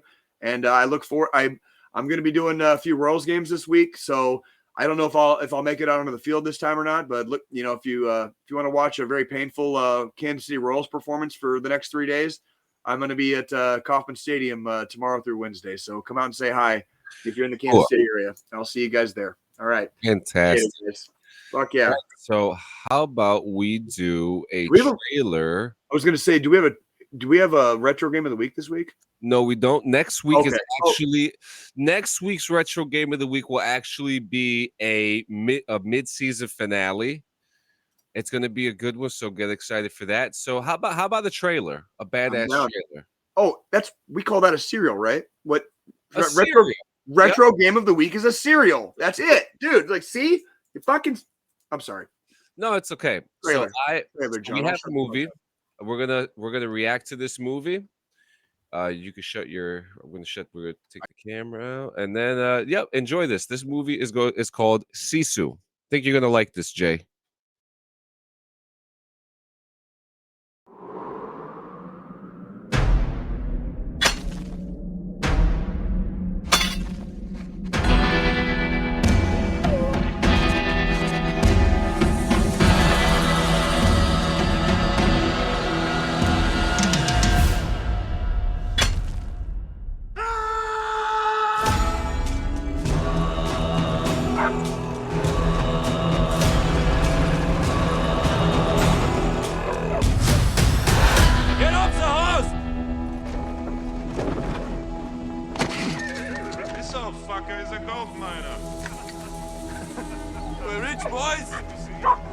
Get down on your knees.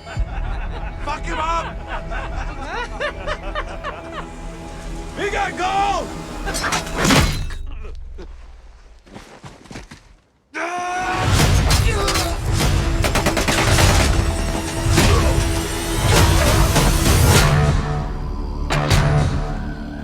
He was a Finnish commando. Lost his home and his family in the war. He became a one-man death squad.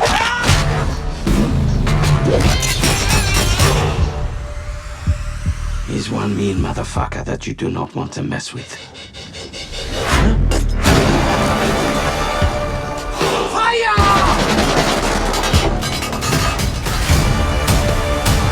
You'll see what happens when you take everything from him. Do you really believe that he's immortal? No, he just refuses to die. How many minds did we bury here? All of them. You and you.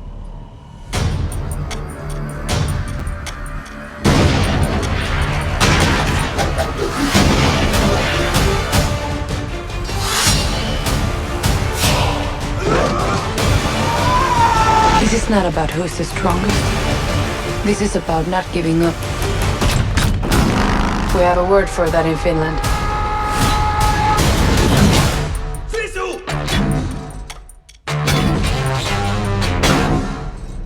we might have a problem.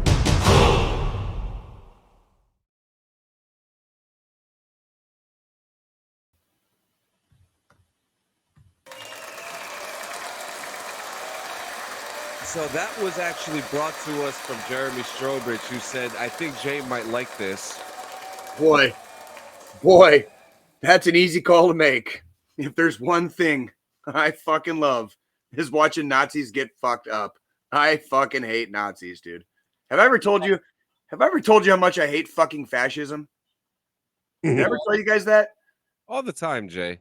Like, you could even call me anti-fascist if you wanted to. Something like that. Man, I hate fucking Nazis.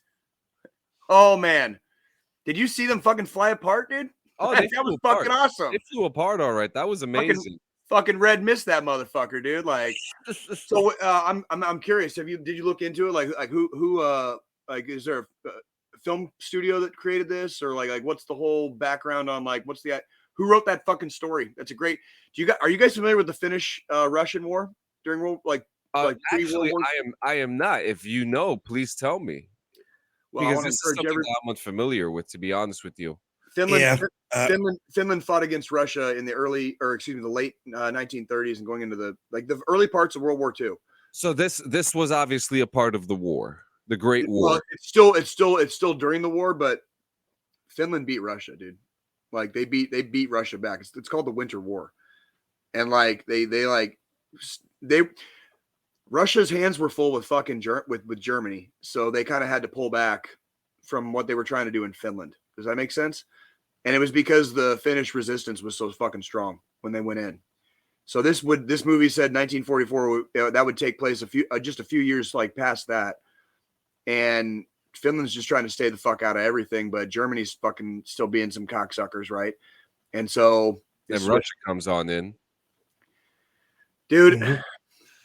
That was a very, very bad time, but I kind of like the telling stories about it and just having fun killing Nazis.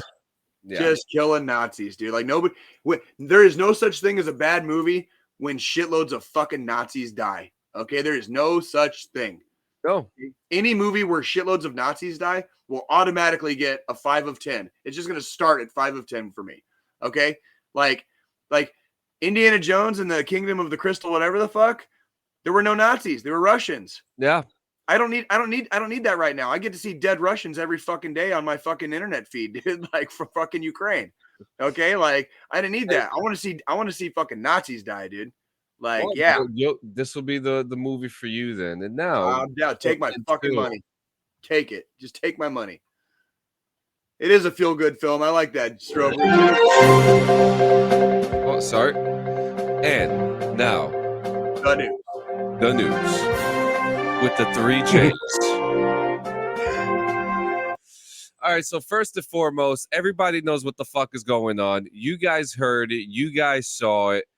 Mortal Kombat 1 has been revealed. Albeit it's not gameplay footage, but Squilini, tell us what you know about this reboot of the franchise. Well, that's pretty much it right there, is that it's supposedly a reboot. So they're kind of starting it over. This will be the first Mortal Kombat game in a couple of years, or last couple games in the franchise that we've gotten that actually has a story mode in it. And they're changing up the backstories on some of the characters in a sense from what I've read so far. I've only seen bits and pieces of information on the game so far though. Yeah, there's not a lot that's been out at all, but there are questions, like the Melina question. Did you hear about that? Mm-mm. Well, in the lore, Shang Tsung was the one that created Melina, and now the question is this still the case? We also see here Sub-Zero Scorpion and Sub-Zero. They're brothers. Or kind of seems like that they're calling them brothers in this. We have the boy Liu Kang, the boy, our homie right there. I'm actually. I mean, we with the hype of the movie, and now we have this reboot of the game. Do you and then Shang Tsung, who looks fucking fantastic. But here comes the best part, Jay. Oh, I like What that. you wanted to see. Oh, I like. Oh, here we go. Oh, yeah. Man, fucking hey. Oh, yeah. See, just can't go wrong with that part. Change the story all you want, but man, you can't go wrong with that. Yeah, I mean, Mortal Kombat is still gonna have its fierce violence. It's not gonna go away, you know, and I think that's what makes every Mortal Kombat fun. Mm-hmm. But what is gonna make this so enticing for example, they literally make it rain blood. I just fucking love that. See, you just cannot go wrong with that shit. See that the storyline, I'm with you guys on this part. I'm a little concerned about the storyline. But goddamn, if the fucking fatalities look that fucking good, dude, like, goddamn. I mean, here's the thing: I buy Mortal Kombat games for the blood and gore. I don't buy them for the fucking story. Well, and it begs the question too. The franchise as a whole is like barely 30 fucking years old. Like, when did Mortal Kombat 1 come out? Like 90 or 91? Like, I was like, I remember that shit. I remember playing that shit in the fucking arcades. Like. So, like, the franchise itself is not that old. I don't necessarily know that it needs a reboot right now, but maybe they do if they take the storyline in maybe a slightly different direction, but kind of keep faith to a lot of the characters. Maybe I don't fucking know. I didn't really keep up after fucking Mortal Kombat 3. You know what I mean? Literally, Mortal Kombat 3. So I lost track a long fucking time ago about where the storyline went. Does that make sense? So, but fatalities are always fun fucking watching, right? I want a how do you say this? I want a Mortal Kombat RPG. I think it's time. I think it's time. Look, Squilini just pulled it out. Oh, there he goes. Yeah. I remember playing that shit on fucking Super Nintendo, dude. Like, fucking, you suck. You suck. You suck. Oh, I used to get so fucking mad at that motherfucker, dude. Like, talking shit to me after he fucking beat me, dude. Like, oh, like I'm sure many a fucking Super Nintendo controller got destroyed around the country, dude. Like, oh, absolutely. Because that was like one of the first games where the game would talk shit to you. It was like what it wasn't the first, but it was one of the first. Like, now there are some leaks here. According to an article, the following characters will be added as playable DLC characters via Combat Pack 1. Quan Chi, Omni-Man, Ermac, Peacemaker, Takeda, and Homelander. And the 5 cameo characters are Tremor, Johnny Cage, Chameleon, Movado, and Farah. A Johnny Cage skin for Jean-Claude Van Damme has also been confirmed yesterday. Damn. I'm not gonna lie. That actually, like, dude, Omni-Man. Omni-Man. Yeah. Have you ever seen like the fucking the anime where he like fucking wastes like his version of the fucking Justice League as Superman? Yep. You know what I mean? Like, yeah, for those of you guys that are not familiar with Omni-Man, look up Omni-Man Kills Justice League. It's not the actual Justice League, but like he's like that comic universe's version of Superman. And like just watch him, like it'd be like as if Superman like got pissed off one day and just fucking laid waste to like the entire Justice League. Got a little on YouTube. Got a little bit of the Homelander in him. Dude, and then Homelander 2, right? You said Homelander 2? Homelander as well. Why can't they be fucking Soldier Boy, dude? What the fuck? Like, in the future. In other news, now why can't it be the dude with the giant penis? Oh, for fuck's sake, you fucking. I have to agree. In other news, we have more photos from the Fallout set and a reveal. Are you ready? Maybe. Are you ready? I think I'm ready. What's the reveal? Our first look at a ghoul. Really? Okay. That's close, right? That looks okay to me. It looks like they're staying pretty you know what I mean? Like they're staying honest with it. Yeah, staying close to this, source material. Yeah. Now, okay. What interests me the most, we have Vault 33. and then we have it's a very old Pip-Boy. This is not a newer style Pip-Boy. This is older. So I'm pretty excited here. We have here this obviously a real life computer, which someone actually, it is a 1977 Wang 2246C. It looks to be the match. They're using that for a set piece. You see some books here, which I can't tell out. This looks like a government outpost. Wang is older outpost. than any of the Wangs in the room. Yeah, yeah. And yeah, I mean, I'm personally excited. I'm personally excited for that one. Is there anything else for? Oh, there's been a lot of talk about GTA 6. We've talked about it before the show. There could be a possibility that Rockstar are throwing out little feelers to see what people think or whatever. This is we talked about. Eva Squilini said in the conversation that we had earlier today. It's a good marketing tactic to get the feel of what the people like and see. The newest report that I've been able to find is that GTA 6 may be releasing way sooner than we think. This is coming from, yet again, the one place where all leaks come from, Reddit. And they're saying that the game is looking at fiscal year 2025, anywhere between April 2024 and March 2025 for release, with a reveal, by the end of the year. I feel like I've been lying to you guys this whole time because I predicted, it just seems to be something new. And I want to say that I blame the major leak that happened earlier this year for a major pushback on the reveal of the game this year. Well, and Rockstar went from with the release of GTA 5, which was, what did we say earlier? September of 2013. 10 years ago. 10 years ago. 10 years ago this coming September. GTA 5 was released 10 years ago, and Rockstar lost pretty much every ounce of, they are the good guy company that they had in the subsequent 10 years. After that, their only bright spot in these last 10 years has been Red Dead Redemption 2. That's like been the only bright spot for Rockstar. Everything else has been them selling the fuck out, selling their souls, and we still don't have a fucking sequel to GTA 5. So I would sure hope that whatever they need to do to freaking make this, worth it and freaking good and whatever, I would sure hope they're trying their damnedest, and they better figure it out quick, because like the gaming industry, we've had this conversation many times. The gaming industry is in the fucking toilet. It is in the fucking toilet.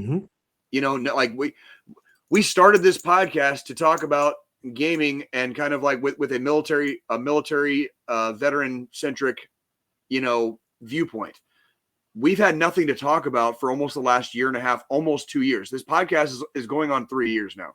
Yeah, it's just fucking ridiculous. Like, we might as well fucking rebrand at this point, right? Like maybe we need to do a fucking reboot, because when the gaming industry sucks this much fucking dick, dude, like casual guys like me have nothing to say, because like I can't keep up with all the bullshit. Yeah.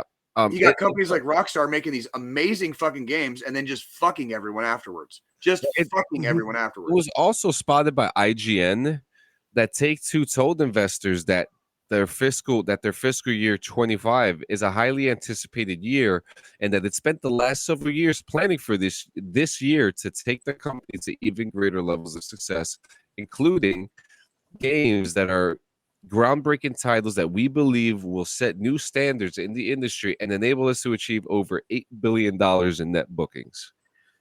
Fiscal year 2025 would be October of next year. So that would still put us over a year out. Yeah, they're saying April through March, April 24 through March 25. I mean, I don't see this fucking releasing. Maybe.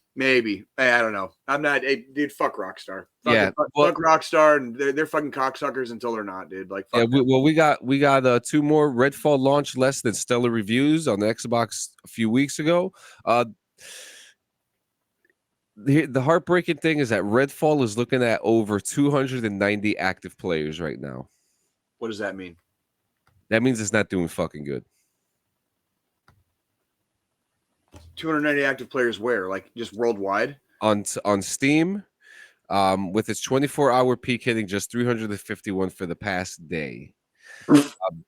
and that's down from an all-time peak of 6,124, and it's hard to see things turning around at any. That's like, dude, that's low as fuck too. That ain't shit. The game had a really bad release, and Phil Spencer, Phil Spencer from Xbox said himself that he doesn't blame. He doesn't blame the creators of the game because they came out with something original and it just didn't work. It just didn't work. People didn't like it. Surprise. So that's a shame. And our final news of the day we have here. This is actually big news. Microsoft Activision Blizzard acquisition has been approved by the EU regulators. Europe clears Microsoft giant $68.7 billion deal to acquire Activision just weeks after the regulators blocked the acquisition. The European Commission has concluded that the deal can pass thanks to commitments from Microsoft related to cloud gaming. The EU found that Microsoft would have no incentive to refuse to distribute Activision's game to Sony, and that even if Microsoft did decide to withdraw Activision's games from the PlayStation, this would not significantly harm competition in the console market. But EU regulators, much like the UK, did find the acquisition could harm competition around the distribution of PC and console games through cloud gaming services. The European Commission has identified remedies to allow for the deal to go ahead through a 10-year licensing deal that Microsoft has offered to its competitors, and these include a free license to consumers in EU countries that would allow them to stream via any cloud games streaming service of their choice, all current and future Activision Blizzard PC and console games that have a license for. Cloud providers will also be offered a free license to stream these games in EU markets. It also says here, these licenses are automatic and mean that consumers will have a right to stream Activision Blizzard games they have purchased or subscribed to any cloud streaming service of their choice and play them on any device using any operating system. And it appears that the European Commission requested Microsoft offer this automatic license, and the Xbox maker will apply this globally. Quote here, our decision represents an important step in this direction by bringing Activision's popular games to more devices and consumers than before thanks to cloud streaming. The executive VP in charge of competition policy at the European Commission said, the commitments offered by Microsoft will enable for the first time the streaming of such games in any cloud game streaming services, enhancing competition and opportunities for growth. Okay. I'm not a huge economist, so I understand a few things about the global supply chain. I understand a few things about microchips and computer parts that are necessary for our current state of affairs in life that we enjoy, you probably want to pay attention to the European Union in the next couple of decades going forward. And and I would also probably want to stay on their good side too, because things is getting fun over there, and we're not immune. So just throwing it out there, everybody. Freaking be nice to our fellow brothers and sisters across the pond, huh?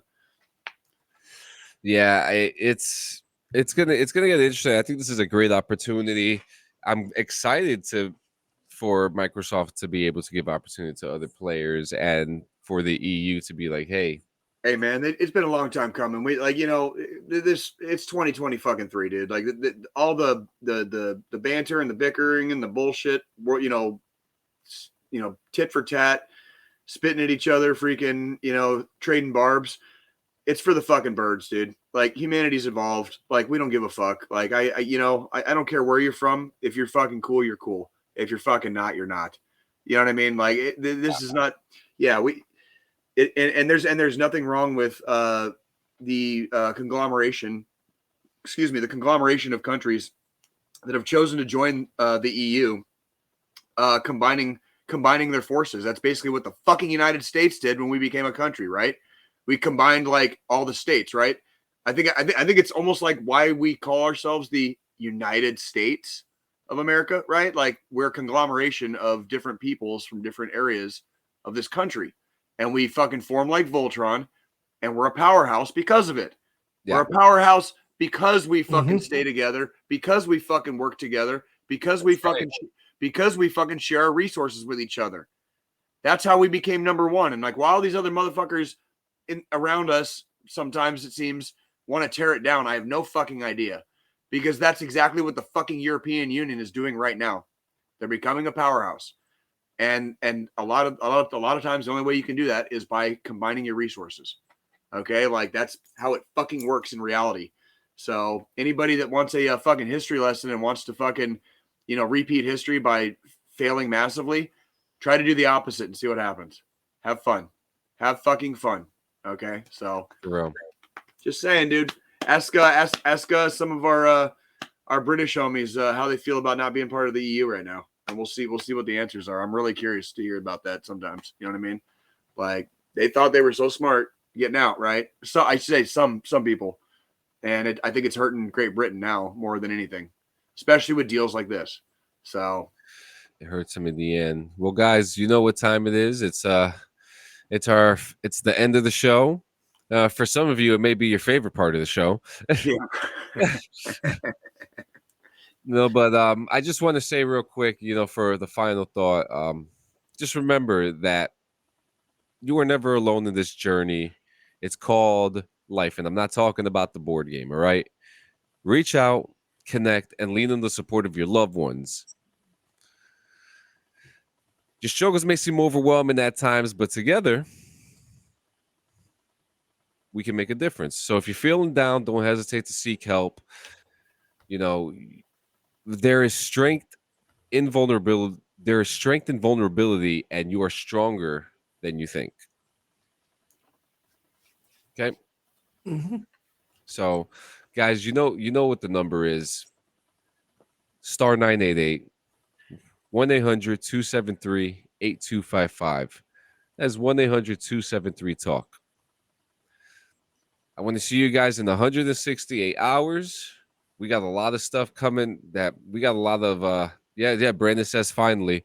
We got a lot of stuff coming up, a lot of stuff that we want to talk to you guys about in the future, and we can't wait. So see you in 168, and we'll catch you next week. You guys better pray there's something to talk about, or we're just gonna fucking ramble on and talk shit.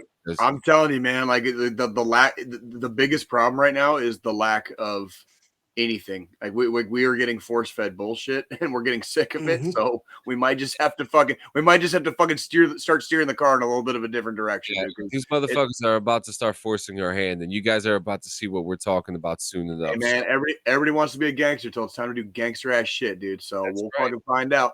I expect everybody in formation next week. You got 168 hours, right around thereabouts. Be good this week, guys. Nothing good happens after midnight. Nothing good happens after 10 o'clock. One more thing. Go ahead. Summer's coming. What's that thing that you say when summer's coming? Oh, yeah. Get your fucking ass off the couch so you can get in the fucking gym. All right? It's time to get that fucking beach body you've always wanted instead of that bitch body you've always had. Now get the fuck off your ass and get the fuck out there and get motivated, motherfuckers. All right? There it is. There it is. And go touch some fucking grass. All right. All right. Listen to me.